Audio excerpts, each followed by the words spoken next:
Panorama group, जो सोचता है वो करता है। आपके अपने सपनों का आशियाना। निशांत की पॉलिटिकल एंट्री कराएगी बीजेपी, बंगाल चुनाव से पहले तय होगी जिम्मेदारी। नमस्कार, आप देख रहे हैं सिटी पोस्ट लाइव। मैं हूं सृष्टि राज। मुख्यमंत्री नीतीश कुमार के बेटे निशांत की बहुत जल्द राजनीति में एंट्री होने वाली है। सूत्रों के अनुसार 2 दिवसीय दिल्ली दौरे के दौरान मुख्यमंत्री ने इस बारे में पीएम मोदी और अमित शाह के साथ बातचीत की और बीजेपी निशांत की पॉलिटिकल एंट्री कराना चाहती है। तो अब आइए जानते हैं विस्तार में इस पूरे मामले के बारे में चीफ एडिटर श्रीकांत प्रत्युत्तर से। सर, कब तक निशांत कुमार की राजनीति में एंट्री होने वाली है? देखिए, नीतीश कुमार तो परिवारवाद के हमेशा खिलाफ रहे हैं। कभी उन्होंने अपने परिवार को राजनीति में आगे बढ़ाया नहीं, लेकिन बीजेपी चाहती है कि उनके मुख्यमंत्री रहते उनका उत्तराधिकारी तय हो जाए, और निशांत ही ऐसे हैं जो उनकी जगह ले सकते हैं, क्योंकि जेडीयू में ऐसा कोई नेता नहीं है जो नीतीश कुमार की जगह ले ले या उनके वोट बैंक को बचाए रखे। तो निशांत आएंगे तभी ये संभव होगा। तो बीजेपी की भी चिंता बढ़ गई है, क्योंकि नीतीश कुमार की ये आखिरी पारी ही है और बीजेपी चाहती है कि समय रहते सब कुछ तय हो जाए। तो अमित शाह के साथ नीतीश कुमार की मीटिंग में मुख्य रूप से निशांत कुमार के पॉलिटिकल डेब्यू पर ही चर्चा हुई है, और अमित शाह पहले भी ये प्रस्ताव दे चुके हैं।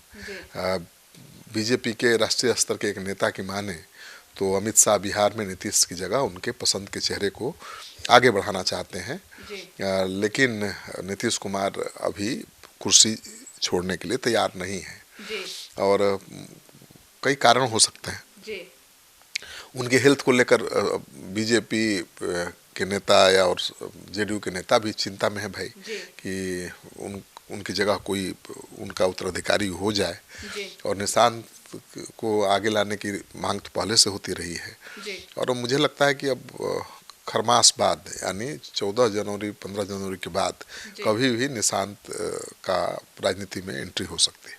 सर, तो ये हिजाब विवाद को लेकर भी पूरे देश भर में चर्चा हुई है। हाँ, ठीक है, वो चर्चा हुई है, लेकिन उसको देखने का अपना अपना नज़रिया है। अब कोई बेटी पढ़ लिख कर डॉक्टर बन गई है तो उसे हिजाब लगाने या पर्दे में रहने की ज़रूरत नहीं है, ये भी भाव हो सकता है।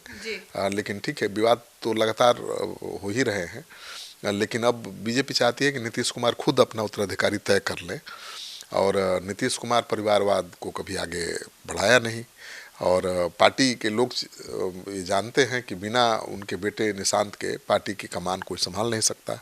तो निशांत भी मेंटली अब प्रिपेयर्ड हैं, जो सूत्र बता रहे हैं। पहले वो तैयार नहीं थे, वो धार्मिक प्रवृत्ति के हैं, अध्यात्म से जुड़े हुए हैं, लेकिन अध्यात्म से जुड़ा हुआ आदमी अगर राजनीति में आएगा तो मुझे लगता है कि ज़्यादा बेहतर करने की संभावना रहेगी।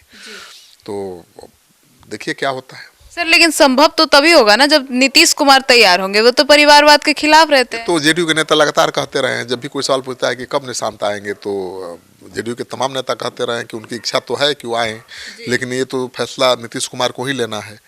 अब नीतीश कुमार जब तक मुख्यमंत्री हैं या पार्टी के राष्ट्रीय अध्यक्ष हैं तब तक फैसला तो वही लेंगे। जब वो राजनीति से संन्यास लेंगे तब न कोई दूसरा फैसला लेगा निशांत के बारे में।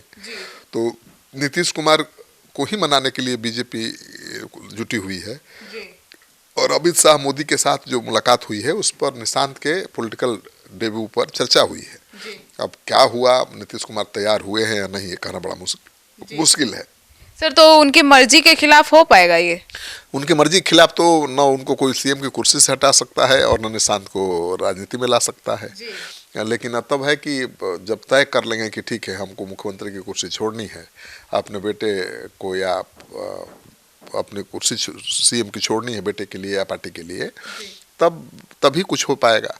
और मुझे लगता है कि नीतीश कुमार की पार्टी में ऐसा कोई नेता नहीं है जो उनकी जगह ले सके, क्योंकि बड़े नेता तो 3 ही हैं। ललन सिंह हैं, वो भूमिहार समाज से आते हैं, दूसरे हैं आपका अशोक चौधरी, वो दलित समाज से आते हैं, और संजय झा वो ब्राह्मण समाज से आते हैं। तो कुर्मी समाज के नेता है ना नीतीश कुमार, भले उन्होंने अपना बड़ा वोट बैंक बना लिया है अपने काम से, तो उनके वोट बैंक को सुरक्षित बनाए रखने के लिए उनके बेटे निशांत को ही लाना पड़ेगा। ये मजबूरी है जेडीयू की, तो जेडीयू को बचाना है तो लाना पड़ेगा। और पहले भी अमित शाह निशांत की राजनीति में एंट्री को लेकर कई बार बात कर चुके हैं, और कहा यह जा रहा है कि 2-3 बार अमित शाह के साथ संजय झा भी बातचीत कर चुके हैं। अमित शाह के साथ निशांत दिल्ली में भी मिले थे, और माना जा रहा है कि निशांत को तैयार करा लिया है बीजेपी ने, अब केवल नीतीश कुमार को तैयार होना है। जी, तो सर इस बैठक में ललन सिंह के जो मौजूद थे, ऐसी खबरें आ रही सिंह बहुत भरोसेमंद है नीतीश कुमार के, और पार्टी में जब भी कोई बड़ा निर्णय लेना होता है तो नीतीश कुमार सबसे ज़्यादा ललन सिंह पर भरोसा करते हैं। और इस चुनाव में भी सीट शेयरिंग को लेकर उम्मीदवार चुनने तक के फैसले में ललन सिंह की सबसे ज़्यादा चली है, ज़्यादा अहम भूमिका रही है। तो मंत्री पद किसे मिले या निर्णय करने में भी उन्होंने अहम रोल निभाया है। इस बार मामला बड़ा था, ऐसे में पीएम और अमित शाह के साथ दिल्ली मीटिंग के दौरान सीएम नीतीश कुमार के साथ जेडीयू की तरफ से केवल एक ही नेता दिखाई दिया, वो थे ललन सिंह, संजय झा भी नहीं थे। अमूमन दिल्ली में नीतीश कुमार के साथ मीटिंग जब भी होती है बीजेपी नेताओं की, तो ललन सिंह के साथ राष्ट्रीय कार्यकारी अध्यक्ष संजय झा भी मौजूद रहते हैं, लेकिन इस बैठक में वो साथ नहीं थे, केवल ललन सिंह थे। तो माना जा रहा है कि बहुत गंभीरता के साथ निशांत के पॉलिटिकल एंट्री को लेकर बातचीत चल रही है। सर लेकिन ऐसे में अहम सवाल उठता है कि निशांत ही जदयू के लिए क्यों जरूरी है और बीजेपी उनको क्यों राजनीति में लाना चाह रही है? तो नीतीश कुमार की जगह कौन लेगा? नीतीश कुमार की जगह तो उनका बेटा ही ले सकता है ना। और नीतीश कुमार के वोट बैंक पर तो सबकी नज़र है, कांग्रेस की नज़र है, तेजस्वी यादव की नज़र है, और बीजेपी भी उसको बचाए रखने के लिए जी तोड़ कोशिश कर रही है। लेकिन नीतीश कुमार के वोट बैंक को 100% तो उनका बेटा ही बचा सकते हैं, निशांत, कोई दूसरा नहीं बचा सकता। अगर नीतीश कुमार ने अपना उत्तराधिकारी घोषित नहीं किया निशांत को, तो कुछ वोट इधर उधर होगा, और बीजेपी ये नहीं चाहती है। नीतीश कुमार ने कभी राजनीति में परिवार को आगे बढ़ाया नहीं है, अपने परिवार से किसी को चुनाव तक नहीं लड़वाया आज तक।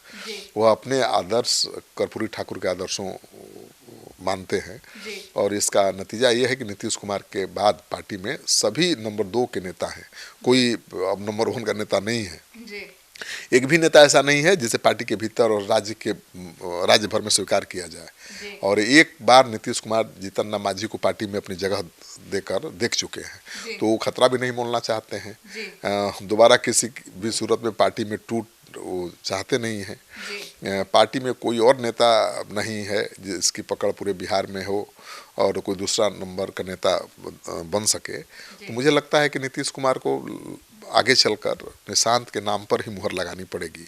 अगर वो नहीं लगाएंगे तो एक रणनीति के तहत वो संन्यास का ऐलान कर सकते हैं, और उनकी पार्टी उनकी जगह निशांत को अपना नेता चुन सकती है, और निशांत मुख्यमंत्री भी बन सकते हैं। लेकिन बीजेपी तो ये चाहेगी कि नीतीश कुमार जब मुख्यमंत्री की कुर्सी से हटे तो ये कुर्सी उसको मिल जाए, निशांत को डिप्टी सीएम या कोई और बड़ा पद दे दिया जाए।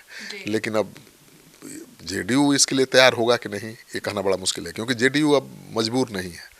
जेडीयू के 85 विधायक हैं, तो सरकार तो कभी भी जेडीयू दूसरे के साथ जाकर भी बना सकती है, और कई तरह की चर्चाएं हो रही हैं, जोड़ तोड़ की कोशिश भी हो रही है।